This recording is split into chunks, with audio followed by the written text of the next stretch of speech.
Damai sejahtera Allah yang melampaui segala akal dan pikiran, itulah kiranya yang memelihara hati dan pikiran saudara dalam Kristus Yesus, Tuhan dan Juru Selamat kita. Amin.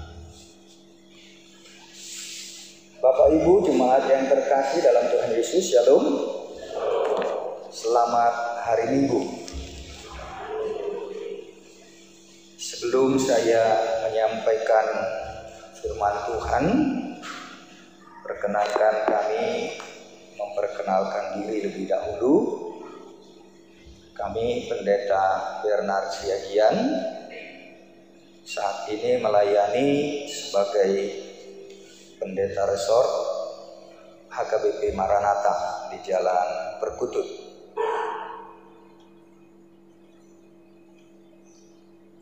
Istri Guru Utauru juga hadir di tengah-tengah kita.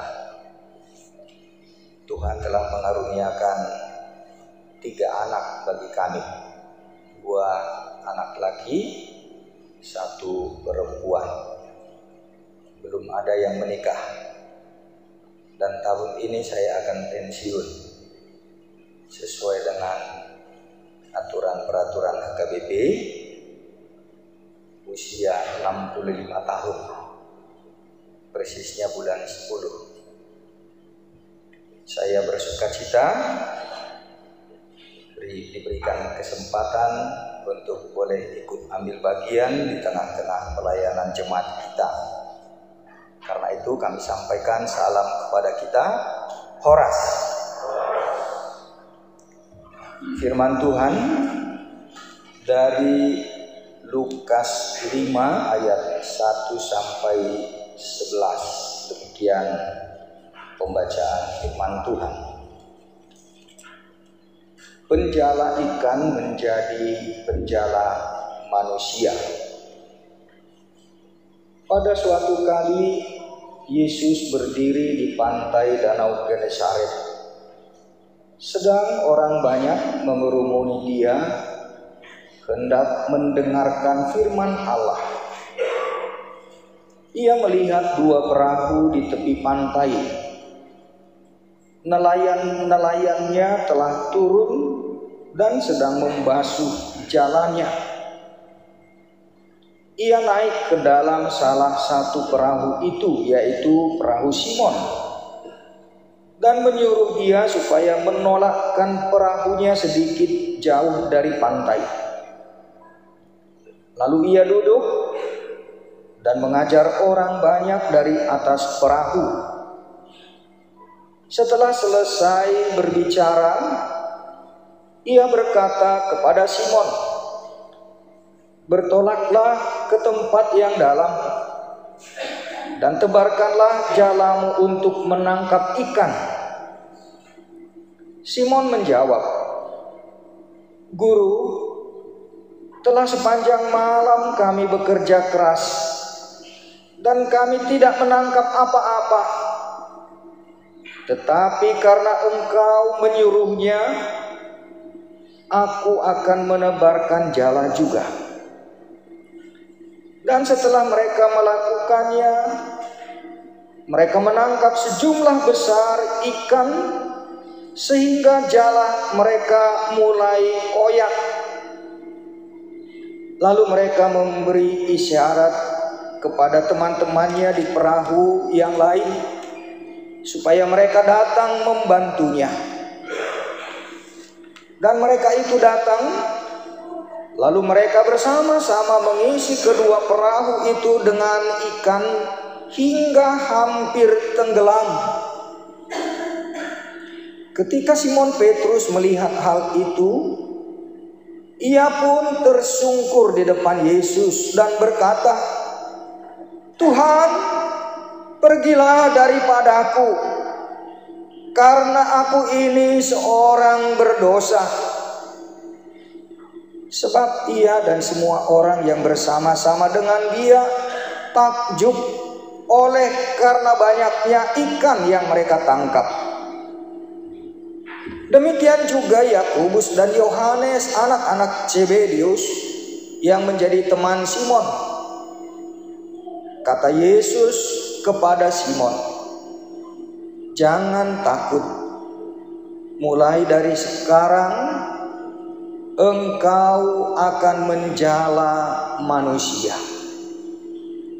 Dan sesudah mereka menghela perahu-perahunya ke darat, mereka pun meninggalkan segala sesuatu lalu mengikut Yesus.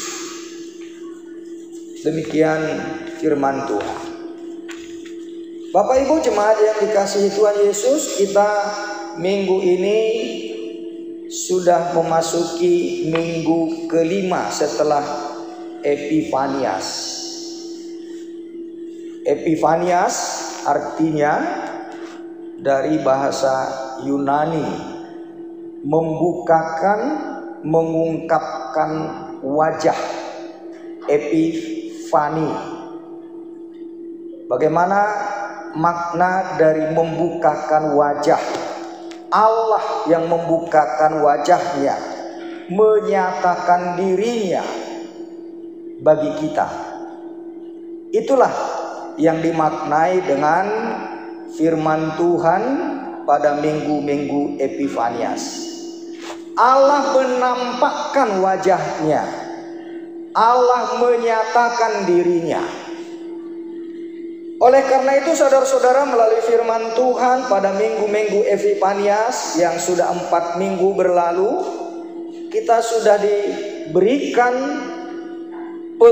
pengetahuan, pemahaman tentang bagaimana Allah menyatakan dirinya, mengungkapkan wajahnya, untuk kita boleh memandang wajah Allah, untuk melihat Allah, supaya kita sungguh mengatakan, aku sudah mengenal Allah, aku sudah melihat Allah, aku sudah berjumpa dengan Allah. Walaupun secara fisik, secara tubuh biologis, tidak pernah ada orang yang bisa melihat Allah, karena mata kita ini masih mata yang berdosa, tubuh dan diri kita masih manusia yang berdosa, yang tidak mungkin dapat memandang Allah. Tetapi Allah menyatakan dirinya dan mengungkapkan wajahnya melalui banyak cara. Dan itulah salah satu yang kita mau renungkan melalui firman Tuhan, melalui Lukas 5 ayat 1 sampai 11 ini. Ibu bapak, saudara-saudara dikasihi Tuhan Yesus, yang pertama kita melihat di sini bagaimana Yesus memanfaatkan segala situasi kondisi untuk dia mengajarkan, mengkhotbahkan, memberitakan tentang kerajaan Allah. Dan itulah inti dari pengajaran Yesus. Itulah yang kita yakini tentang Injil, yaitu Injil kerajaan Allah. Oleh karena itu ketika Yesus dalam sebuah kesempatan melihat orang banyak yang terus datang mengikut dan berduyun-duyun mendengarkan pengajarannya, dia pakai kesempatan itu untuk mengajar. Dan kita lihat dalam konteks bacaan kita ini, Yesus sedang berdiri di pantai Danau Genesaret, dan begitu banyak orang yang datang berkerumun untuk mendengarkan pengajarannya. Karena banyaknya orang, di tepi pantai sudah sesak, dia melihat di situ ada perahu, ada 2 perahu.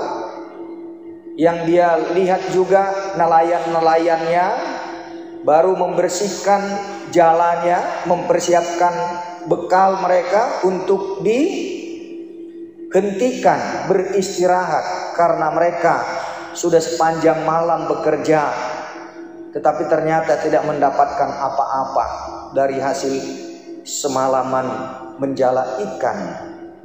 Nah, Yesus memanfaatkan juga perahu itu untuk dia duduk di atas perahu dan bisa memandang orang yang begitu banyak datang mendengarkan pengajarannya. Dalam hal ini Ibu Bapak, kita juga mengerti bagaimana caranya Yesus memanfaatkan adanya perahu. Kalau dia tetap berada di tengah-tengah kerumunan, ya mungkin orang yang di ujung tidak akan bisa melihat memandang dia. Karena itu dia mengambil sebuah tempat yang strategis untuk dia bisa memandang kepada semua orang yang mendengarkan pengajarannya.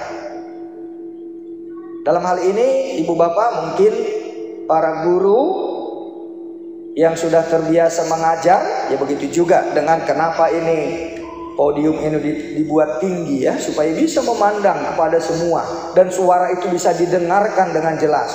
Kalau kita mengajar dan berbicara tetapi tidak kelihatan dan suara kita tidak terdengar kepada yang ujung, itu percuma. Karena itu strategi seperti inilah juga yang harus kita perhatikan ketika kita mendengar atau berbicara, supaya kita bisa memandang orang yang berbicara dan orang yang berbicara juga bisa memandang kepada orang yang mendengar dan suaranya benar jelas dapat didengarkan. Ini cara untuk mengajar. Karena itu seperti Yesus juga sudah memberikan contoh mengajar, ya begitulah kita juga harusnya dalam pemberitaan Injil, pengajaran maupun segala bentuk komunikasi kita, supaya jelas orang mendengar dan kita juga menyampaikan pesan-pesan yang dapat didengarkan oleh orang yang kita ajak berkomunikasi.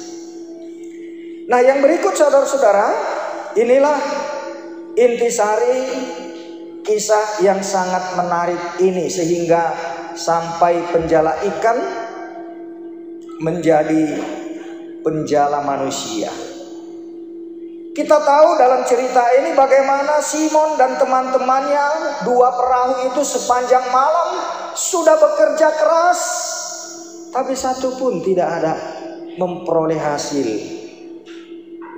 Ikan tidak ada mereka dapatkan.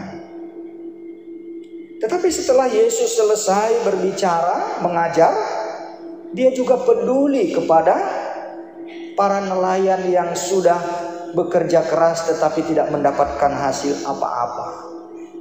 Dan Yesus juga mau supaya kapal atau perahu yang dia gunakan itu tidak hanya gratis demikian saja. Tetapi Yesus peduli tentang kebutuhan pemilik perahu ini, dan juga peduli bagaimana pemilik perahu ini yang sudah bekerja keras untuk kebutuhan hidup dan keluarganya. Dan itulah yang dikatakan Yesus kepada Simon untuk menggeser ke dalam perahunya supaya bisa untuk kembali menjala. Tetapi tentu sebagai nelayan yang sudah profesional, yang punya skill, pengetahuan, pengalaman tentang bagaimana menjala ikan, ini sesuatu yang bertolak belakang dengan hal yang lumrah. Inilah maka dikatakan oleh Simon, "Guru, telah sepanjang malam kami bekerja keras dan kami tidak menangkap apa-apa." Tetapi perintah Yesus untuk bertolak ke tempat yang dalam, menebarkan jala untuk menangkap ikan, itu bertolak belakang dengan logika. Tidak masuk akal. Dan sebagaimana nelayan profesional yang sudah pengalaman, tidak mungkin. Karena hari sudah siang. Apalagi ke tempat dalam untuk melepaskan jala. Ya mana mungkin. Tetapi apa yang dikatakan oleh Yesus kepada Simon, dia menangkap itu sebagai sebuah pesan yang membuat dia juga tergetar hatinya oleh pengajaran Yesus yang dia sudah dengarkan bersama-sama dengan orang banyak. Tentu ada sesuatu yang menggetarkan hatinya ketika ia mendengarkan Yesus mengajar orang banyak, dan dia yang sudah merasa sia-sia bekerja sepanjang malam. Tetapi apa yang diajarkan oleh Yesus berkesan di hatinya. Sehingga oleh karena kesan yang di dalam hatinya itu, perintah Yesus, perkataan Yesus yang gak masuk akal itu pun dia mau lakukan. Dan itulah yang dia katakan, tetapi karena engkau yang menyuruhnya, aku akan menebarkan jala juga. Ibu bapak, bagaimana kesan-kesan kita ketika kita mendengarkan firman Tuhan? Apa yang menggetarkan hati kita sehingga kita mau melakukan apa yang dipesankan dalam firman Tuhan yang kita dengar atau yang kita renungkan? Dan bagaimana kita ketika mendengarkan firman Tuhan? Adakah getaran di dalam batin dan sanubari kita? Dan kemudian, maukah kita melakukannya? Jika tidak, maka percumalah, sia-sia. Itu hanya palu jauh diri kalau orang Batak bilang ya. Hanya buat capek aja kita. Datang kita berkumpul, beribadah, mendengar firman Tuhan, sedikit pun tidak tergetar dan tidak ada berkesan. Atau mungkin ada terkesan, bergetar dalam batinnya, tetapi tidak mau melakukannya. Ya sama saja. Selesai ibadah seperti ini, ya mungkin sudah kembali lagi kepada hasomalan, kepada kebiasaan, dan tidak ada gunanya firman Tuhan yang kita dengar. Tetapi apa yang dikatakan oleh Yesus kepada Simon, walaupun tidak masuk akal logikanya dari pengalamannya sebagai seorang ahli nelayan, dia mau melakukannya karena itu Yesus yang katakan.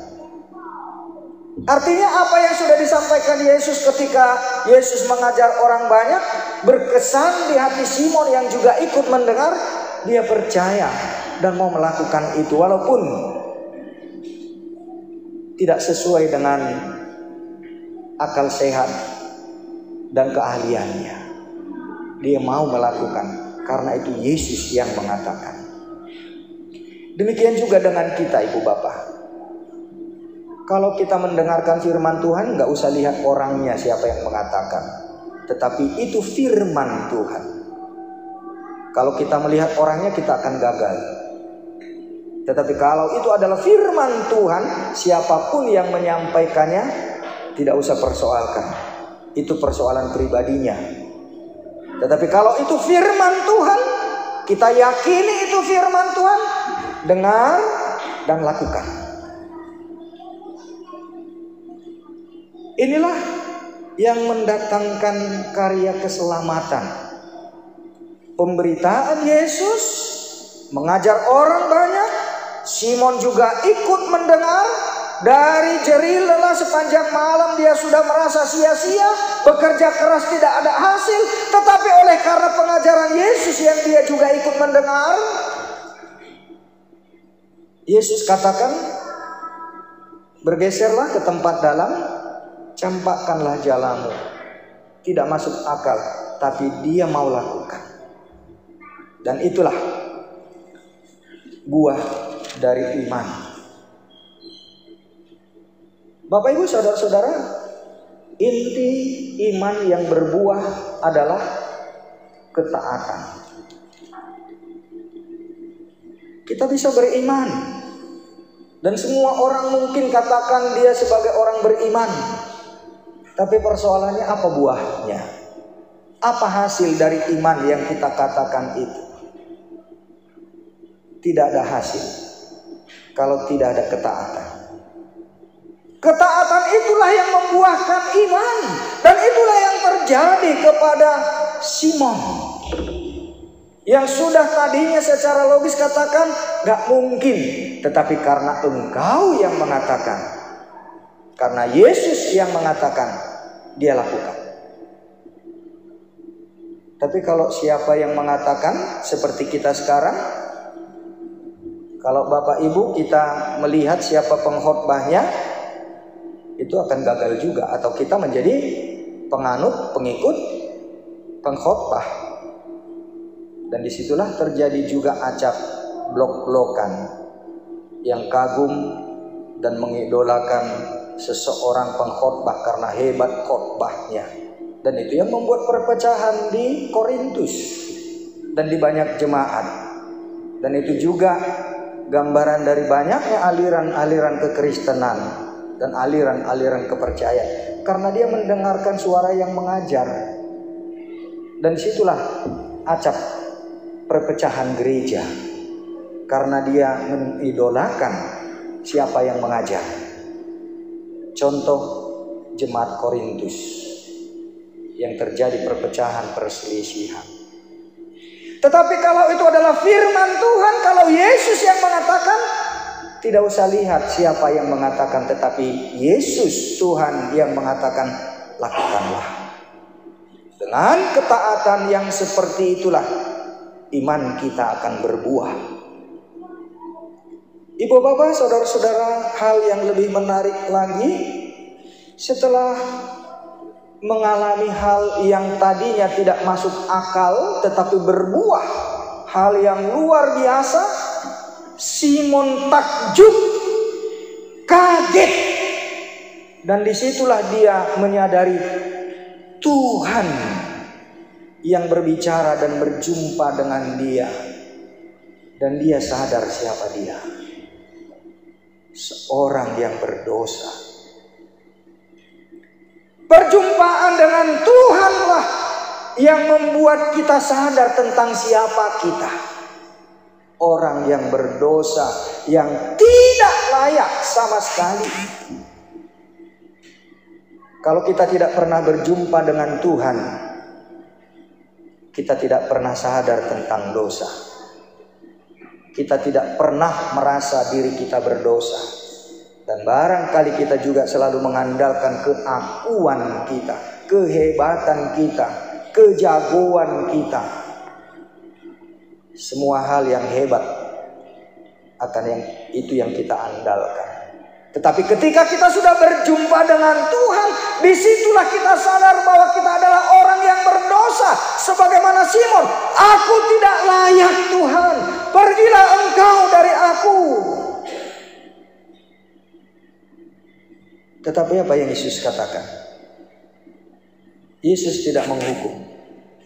Dan Yesus tidak mengatakan, ya kau orang berdosa, pergilah kau dari aku. Tidak pantas engkau. Tetapi Yesus menguatkan, memberikan peneguhan kepada dia. Yesus sudah kenal siapa kita. Yesus tahu siapa kita pribadi lepas pribadi. Yesus tahu segala dosa-dosa kita. Dia tahu siapa kita yang sesungguhnya.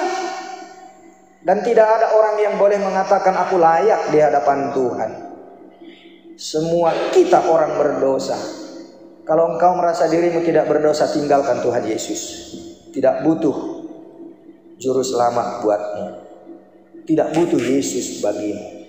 Kalau engkau orang yang benar, orang yang baik, orang yang hebat dengan dirimu sendiri, tidak usah menjadi pengikut Yesus. Tinggalkan kekristenan. Kekristenan itu hanya bagi orang-orang yang sadar tentang dirinya sebagai orang yang berdosa, orang yang tidak layak, yang tidak mungkin mampu berdiri di hadapan Tuhan, tetapi semata-mata hanya karena kemurahan Tuhan saja, belas kasihan Tuhan saja. Dan itulah yang disampaikan Tuhan Yesus kepada Simon. Apa yang dikatakan oleh Tuhan Yesus? Jangan takut. Mulai dari sekarang engkau akan menjala manusia, bukan lagi menjala ikan. Orang yang seperti Simon inilah yang diutus, disuruh oleh Tuhan menjadi penjala bagi manusia, bukan lagi menjala ikan. Ibu bapak, ada hal yang sangat fundamental. Apa perbedaannya penjala manusia dengan penjala ikan? Kalau orang yang menjala ikan itu bagaimana? dan untuk apa? Dia menangkap ikan yang hidup, kemudian harus mati dulu ikannya baru dikonsumsi, baru dimakan. Dan orang yang menjala ikan mencari kebutuhan untuk dirinya, dan harus mati dulu ikannya yang hidup tadi, pasti akan mati untuk dia makan atau dia jual untuk mendapatkan keuntungan bagi dirinya. Tetapi penjala manusia kebalikannya. Orang yang mati secara rohani itulah yang dijala untuk mendapatkan hidup, dan dia berguna bagi banyak orang. Penjala ikan mencari untuk kebutuhan dirinya, dan dari yang hidup harus mati bagi keuntungan kebutuhan dirinya. Tetapi penjala manusia yang mati secara rohani, orang-orang yang sudah tidak punya pengharapan akan kehidupan, dan orang yang tidak tahu jalan hidup, itulah yang dijala, dibawa kepada Tuhan Yesus untuk memperoleh kehidupan, dan bukan untuk keuntungan dirinya, tetapi untuk keuntungan orang-orang yang dijalanya. Dan itulah yang kita lakukan, Ibu Bapak, sebagai orang-orang yang sudah mengenal Tuhan Yesus, yang sudah berjumpa dengan Yesus, yang sadar siapa kita, dan kita tahu bagaimana kita tidak layak di hadapan Tuhan. Kitalah yang dipanggil dan diutus, orang-orang yang sudah sadar tentang dirinya, orang yang berdosa, yang takut tadinya ketika dia melihat takjub pekerjaan Tuhan, dan dia sadar tentang dirinya orang berdosa, tetapi dialah yang diutus oleh Tuhan Yesus. Nah, oleh karena itu saudara-saudara, apa yang dikatakan oleh Tuhan Yesus kepada Simon itu juga yang dikatakan kepada kita. Jangan takut. Engkau yang berdosa itu Tuhan Yesus sudah tahu. Untuk itulah dia datang. Untuk itulah dia mau menerima kita sebagai orang yang mengenal dosa-dosa kita. Dan kitalah yang diutusnya menjadi penjala manusia. Yang tadinya kita hanya menjala ikan yang hidup itu kita matikan atau kita jual untuk makan dan hidup kita. Tetapi penjala manusia, kita yang rela mengorbankan diri kita untuk orang-orang yang mati secara rohani, membawanya kepada Yesus supaya hidup, dan kita menjadi hamba-hamba Tuhan, penjala-penjala manusia yang membawa orang-orang mati kepada Tuhan untuk dihidupkan. Dan inilah panggilan Tuhan bagi kita. Ibu Bapak, di ayat 11 ini juga dikatakan, sesudah mereka menghela perahu-perahunya ke darat, mereka pun meninggalkan segala sesuatu lalu mengikut Yesus. Tinggalkan segala sesuatu untuk mengikut Yesus. Harus tinggalkan keakuanmu, tinggalkan kehebatanmu, tinggalkan kekuasaanmu untuk kita boleh mengikut Yesus yang setia. Karena itu Ibu Bapak, firman Tuhan ini Epifania mengajak kita untuk lihat dan alamilah takjub tentang pekerjaan Tuhan di dalam hidupmu, karena Tuhan mau memakai dan memanggil kita menjadi penjala manusia. Dengan demikian orang-orang yang takjub akan karya keselamatan dalam hidupnya, dia pasti akan tergerak dan bergerak untuk menjadi penjala bagi manusia.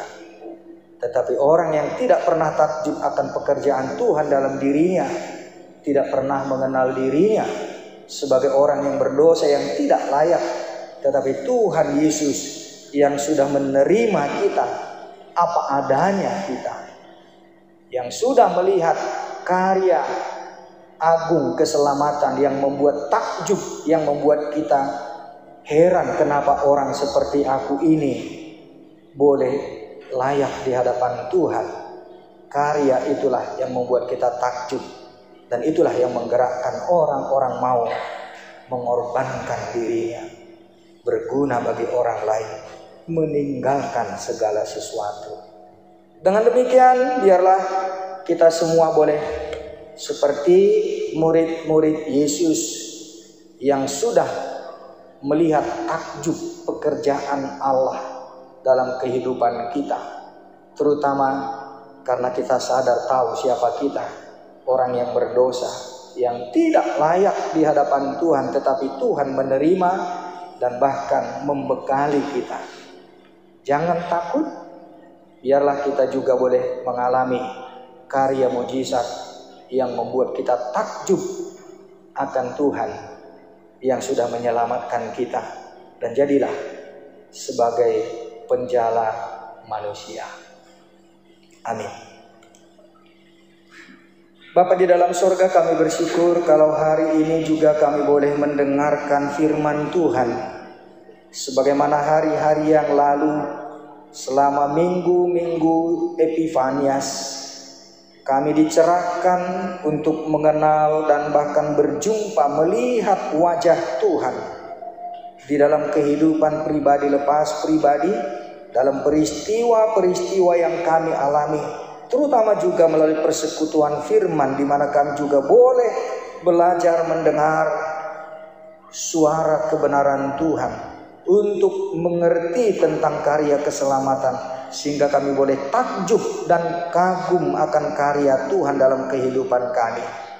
Demikian juga di tengah-tengah persekutuan jemaat-Mu ini Bapa, biarlah ketakjuban oleh karena firman yang sudah kami dengar, karya keselamatan-Mu dalam kehidupan kami, boleh melayakkan kami datang kepadamu, dan Kau juga memberikan semangat peneguhan bagi kami untuk tidak takut akan segala apapun, karena Engkau telah menyediakan dan menyelesaikannya bagi kami, agar kami boleh datang dan menjadi hamba Tuhan, penjala manusia, memberitakan kebenaran firman-Mu bagi banyak orang yang belum mengenal Engkau, terutama juga bagi sesama kami di tengah-tengah keluarga dan komunitas persekutuan kami, dalam pergaulan kami sehari-hari.